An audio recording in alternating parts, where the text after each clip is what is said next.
ہاں میں شیعہ ہوں، تو بتا تو کیا ہے؟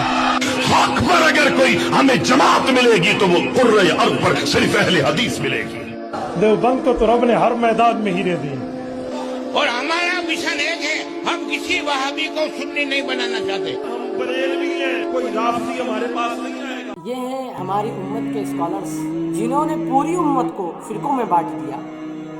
کوئی اصلی اسلام سمجھ میں نہیں آ رہا ہے، اور غیر مسلم اس لیے اسلام قبول نہیں کرتے کہ ہم کون سا اسلام قبول کریں۔ ابھی میں ایک ویڈیو دیکھ رہا تھا تو وہ اپنے ابا جان کی اسٹوری سنا رہے تھے، تو ابا جان سے وہ بولے کہ ابا جان آپ اسلام قبول کر لیجئے، تو بولے بیٹا کون سا اسلام ہم قبول کر لیں؟ تو بولے کہ ایک ہی اسلام ہے، ان الدین عند اللہ الاسلام۔ تو بولے بیٹا کہ اہل حدیثوں کی مسجد میں، اہل حدیث کی مسجد میں لکھا رہتا ہے کہ اہل حدیثوں کی مسجد ہے، بریلوی کی مسجد میں لکھا رہتا ہے یہ بریلوی کی مسجد ہے، اہل تشیع کی مسجد میں لکھا رہتا ہے کہ اہل تشیع کی مسجد میں۔ مجھے نہیں سمجھ میں آ رہا، تو پہلے جا کے ان کو مسلمان کرو، پھر آ کے مجھے مسلمان کرنا۔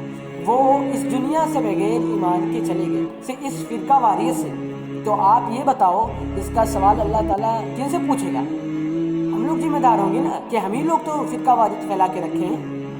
اس فرقہ واریت سے اتنا نقصان ہوا، مسلمانوں کو اتنا نقصان ہوا کہ وہ یہودی ہمارے بچیوں کے اوپر بم چھوڑ کے چلے جاتے ہیں، ہم کچھ نہیں کر پاتے صرف فرقہ واریت کی وجہ سے، کیونکہ ہم فرقوں میں بٹے ہوئے ہیں۔ سنی الگ کہہ رہا ہے، اہل حدیث الگ کہہ رہا ہے، شیعہ الگ کہہ رہا ہے، ہم لوگ ایک ساتھ اکٹھا نہیں ہیں، اس لیے وہ ہمارے بچوں کو مار کے چلے جاتے ہیں۔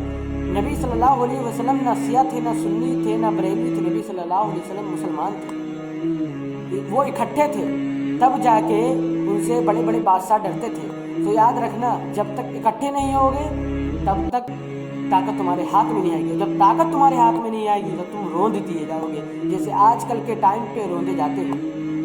تو پلیز فرقہ واریت بند کرو، فرقہ واریت بہت خطرناک چیز ہے، اس سے نکلو گے تبھی اصلی اسلام تمہیں ملے گا۔